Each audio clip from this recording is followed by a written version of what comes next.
Saya kira kita bisa menyebutnya apa ya? Menyebutnya hanya seperti itulah yang mau tidak mau yang kemudian ini berdampak pada Pak Prabowo. Karena bagaimanapun kan dia yang berpasangan dengan Gibran dalam Pilpres yang lalu itu ya. Sebuah pasangan yang benar-benar sangat tidak seimbang bila kita menggunakan parameter apapun. Ya pada akhirnya tagihan akan dikirimkan pada Pak Prabowo kan. Karena beliau yang menggandeng Gibran, tentu akan ada penelitian sejarah atau ahli politik yang harus menunjukkan analisis satu waktu nanti apakah Prabowo menggandeng Gibran supaya beliau jadi presiden atau dia diminta oleh Pak Jokowi untuk menggandeng Gibran. Itu biarkanlah itu sebagai spekulasi akademis saja tuh. Tapi per hari ini tetap sorotan adalah semacam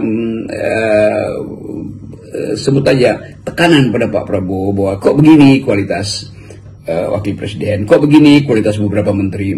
Jadi tetap kita ajukan satu upaya untuk mempercakapkan semua political issues dan semua konvensi-konvensi yang selama ini dipelihara bahwa seolah-olah kepresidenan itu tak tersentuh atau tidak boleh dievaluasi. Saya kira itu sudah batal dengan sendirinya karena apapun yang diperlihatkan dari dalam kabinet itu memang harus dibongkar, dibaca dan dikritisi oleh publik, oleh netizen. Jadi kalau masih ada apa yang disebut ternak Mulyono itu, ini saya pakai istilah yang beredar di sosial media itu merasa terganggu dengan analisis kritis dari beberapa atau sejumlah pengamat, itu menunjukkan bahwa mereka sebetulnya tidak juga tahu apa yang menjadi arah dari bangsa ini.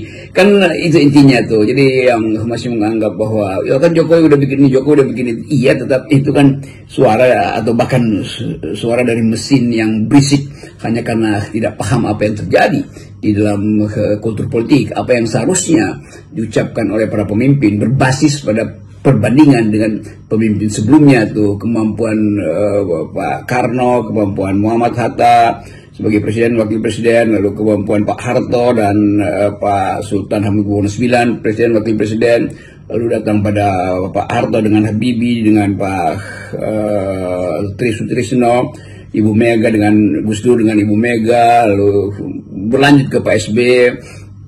Jadi semua itu menjadi semacam cara publik untuk melihat kok ujungnya akhirnya seseorang hanya berbicara seolah-olah dia paham, apa namanya, fura faham alias fufafa. Kira-kira semacam itu yang terjadi dalam komunikasi kita, sehingga tidak susah bagi kita untuk membentuk satu argumentatif society itu yang mengulas politik, mengulas kebijakan, mengulas ekonomi dengan cara yang sangat konseptual dan teknikalitasnya juga diketahui, dan kemampuan untuk mengevaluasi dengan perspektif makro juga harusnya dihasilkan dari Gibran. Kan itu yang sebetulnya hilang tuh. Tapi oke, itulah konsekuensi dari ketiadaan oposisi yang panjang sekali di hari-hari yang lalu, dan terus sekarang Pak Prabowo membuka diri untuk dikritik. Saya kira itu kemajuan yang sangat kualitatif. Terima kasih, Bung.